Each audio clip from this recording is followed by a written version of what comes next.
বড়বাবু লোকটি বড় শান্ত, তার যে এমন মাথার মেমো কেউ কখনো জানতো?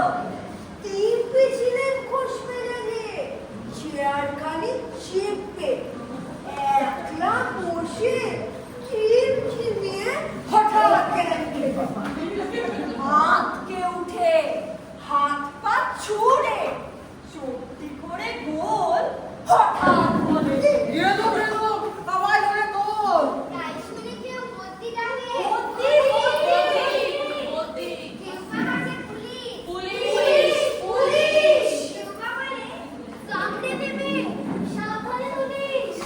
ব্যস্ত সবাই এদিক ওদিক করছে ঘোরাঘুরি। বাবু হাকে ওরে আমার বুক দিয়েছে চুরি।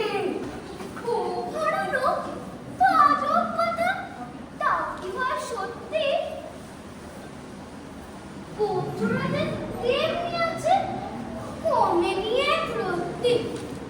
সবাই তারে বুঝিয়ে বলে সামনে করে আয় না। মোটেও বউ হয়নি চুরি, কখনো তাহায় না। রেগে আগুন, তেলে বেগুন, তেড়ে বলেন তিনি, কারো কথা ধার ধারি নেই, সব বেটাকে চিনি। নোংরা ঝাঁটা, ক্যাংরা ছাটা, বিচ্ছিরি আর ময়লা, এমন বস্তু রাখতেও জানি শ্যামবাবুকে কয়লা।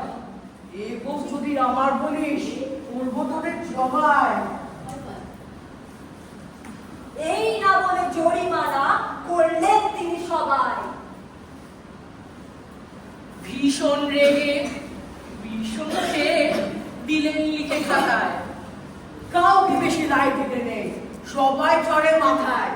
অফিসের এই বাদুরগুলো মাথায় খালি গোবর, গোচোরা যে কোথায় গেল কেউ রাখে না খবর। ইচ্ছে করে এই ব্যাটাকে গোতুলকে কাছি, মূর্খগুলোর মূল্য ধরে কোদরকে চাচি। পক্ষী বলে তোমার বাবা, পক্ষী করো কেনা, গোফের আমি, গোফের তুমি, তাই নিয়ে চাইছে না।